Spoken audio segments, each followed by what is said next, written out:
Hi, moms. I'm so glad you're here. If we haven't met, my name is Kendra, and I serve as one of the kids pastors here at Substance Church. I have 3 daughters of my own, and I just celebrated my 12th anniversary with my husband. If you know me, you know that I love learning about the wonderful and complex ways that God designed our brains and our bodies, and how that knowledge can help us in this beautiful and layered journey of parenting. I know that as moms, our days are full of activities and schedules, responsibilities, and to-do lists, which never really seem to get any smaller, and truthfully, full of big emotions, both mine and my kids. And I know what it's like to want to be the steady, calm parent who teaches with wisdom and patience, but instead find myself lecturing or reacting or thinking, Jesus, take the wheel. I don't know what to do. If that's you too, you're not alone. Parenting is holy work, but it's also work. And today I want to share with you a framework that has been life-changing for me. I first heard of it when I was learning about how healing happens in regards to trauma, because I love listening to podcasts meant for therapists. Hey, a girl's got to have hobbies. It's called The Window of Tolerance, created by neuroscientist Dr. Dan Siegel, and it helps us understand how and when the brain creates new neural pathways that lead to healing in regards to trauma, healthier neural pathways. And I was thinking about this, and it dawned on me that it is totally applicable to parenting. In the same way that the brain needs certain conditions to form new neural networks after trauma, the brain needs certain conditions to form new neural networks, period. And let me tell you, there are certain networks that I wish were my go-tos, and certain pathways I certainly want my kids to grow in. So strap in and probably get something to take notes with, because I have some useful tools to share with you today. Okay, ready?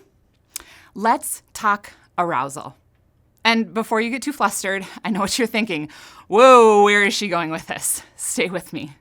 In our context, arousal simply means your body's level of energy or alertness, how revved up or slowed down you are in any given moment, as a way for your body to respond to the situation. This scale of arousal is generally rated on a 1 to 10.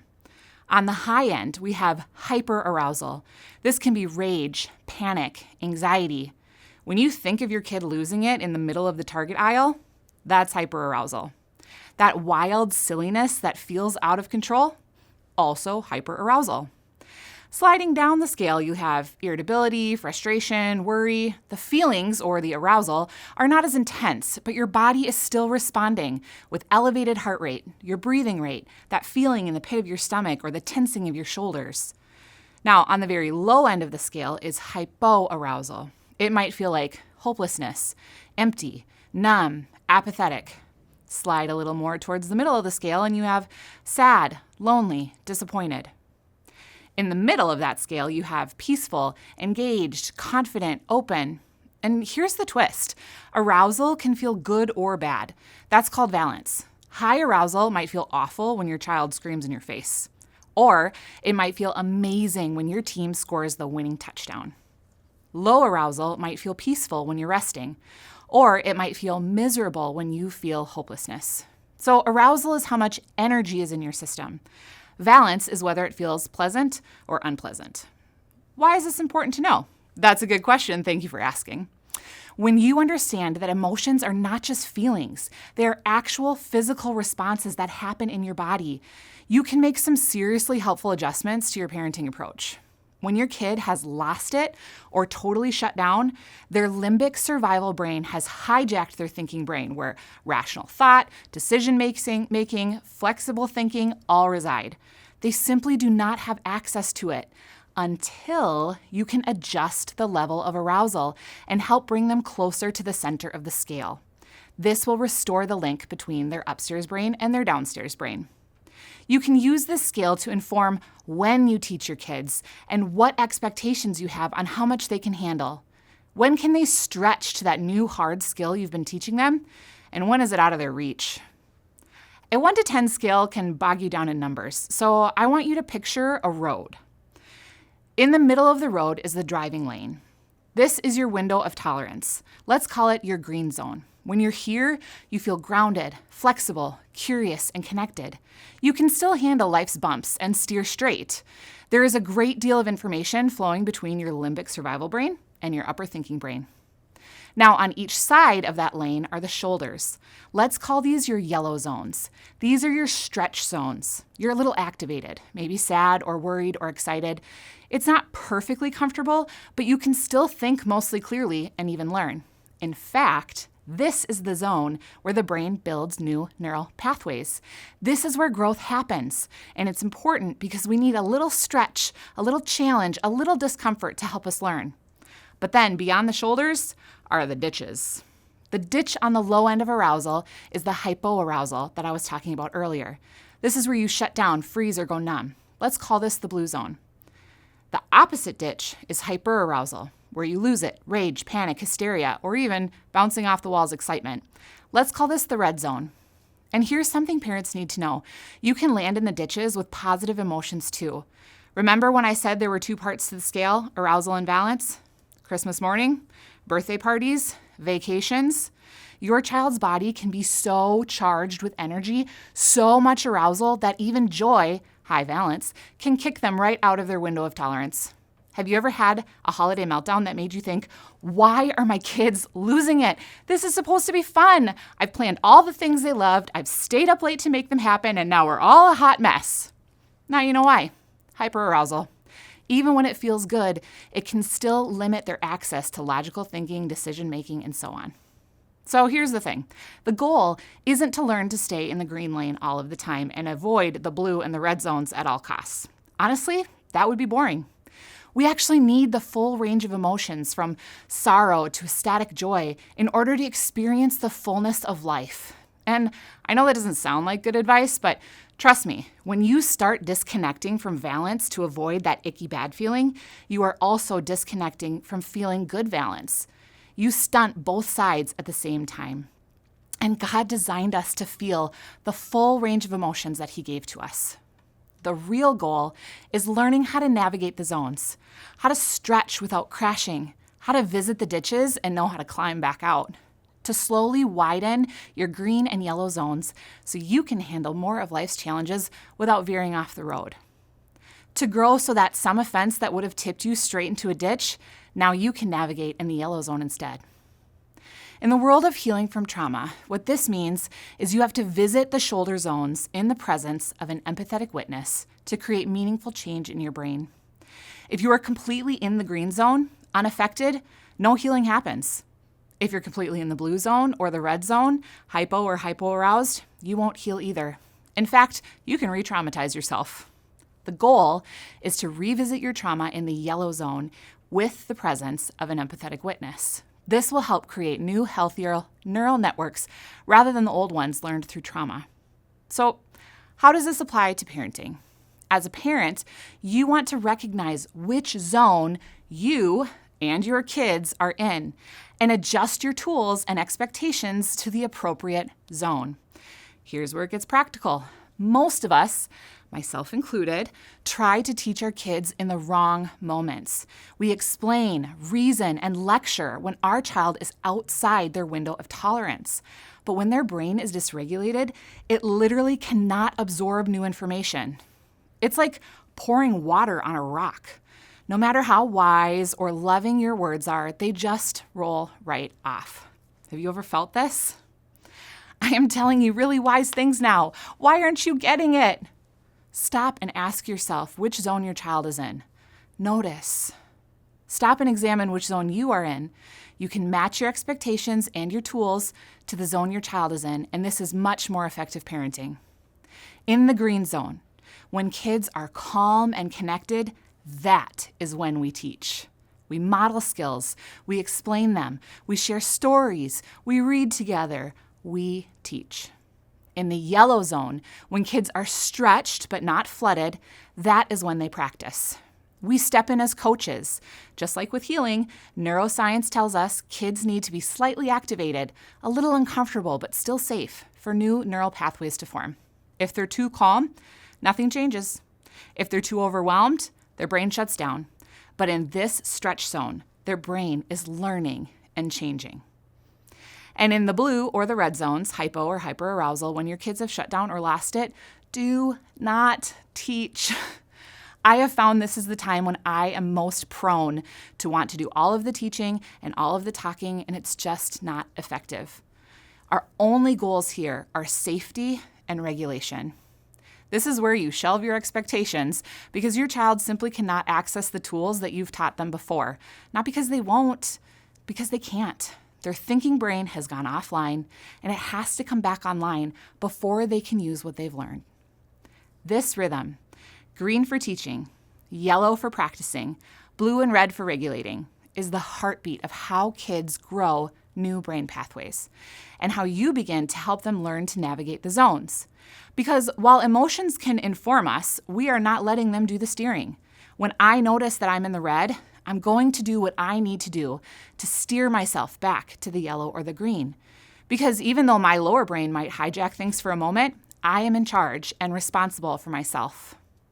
Little kids can't do this yet. They need thousands of reps with your help to get to a point where they can do it themselves. You model first and foremost what healthy behavior looks like, narrating your own process. I am frustrated, so I need a deep breath before answering. If you want your kids to be generous, model generosity. If you want your kids to be forgiving, model forgiveness. If you want your kids to hold it together when they are enraged, I'm so sorry to tell you that you have to model how to hold it together when you are enraged. And they also need the time and brain maturity that you have. I personally think one of the hardest callings of parenting is going first. It's doing it first, learning it first, modeling it first.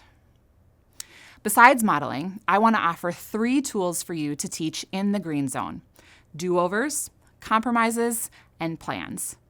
Do-overs are exactly what they sound like. Introduce your child to the idea of doing something again the proper way if they didn't hit the mark the first time. Then model it. Use do-overs yourself. When you try do-overs as an adult in the relationship, you pave the way for a child to have a do-over without shame. Can I have a do-over? Or let me try that again. Then start to ask or offer do-overs for your child when they are in the green or yellow zones.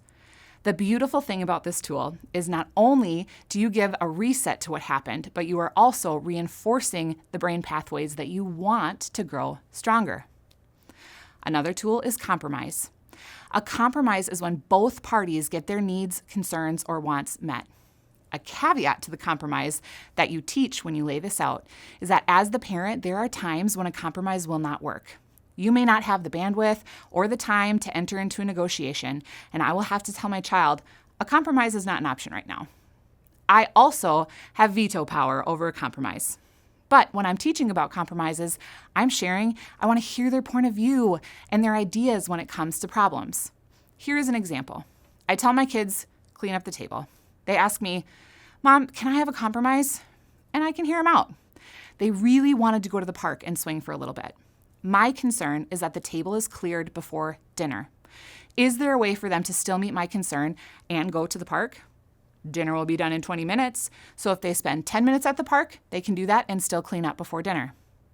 Now, I might come back to their idea with another concern. How will you know how much time you have? What if you stay longer than 10 minutes? They think about it. We'll set a timer. Great, sounds like a plan. You might be surprised at some of the ideas your kids come up with when you offer them a compromise. This teaches kids to negotiate in a respectful way. A third tool, along with do-overs and compromises, I love to teach is making a plan. Making a plan follows similar steps to a compromise, but it comes in handy when I've noticed a repeated pattern of behavior that I need to address with my kids. This isn't a one-off. This is something that's happening over and over again.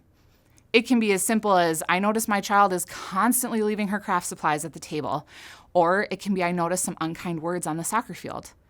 When I see a pattern of behavior in my older child that I want to speak into, I have a plan-making conversation, which starts a lot like this. Sometimes when we're in the car or together, but not directly face-to-face, I'll start with, hey, I noticed, what's up? I noticed you're leaving your socks all over the floor. I noticed you really wanted to watch this movie that we had said no to. I noticed your words seem harsh towards your sister when... And then I ask them, what's up? Their answer might surprise you. Once you've drilled down to the problem, ask them, what do you think you can do to solve this problem? Or how can I help you solve this problem? And together, make a plan.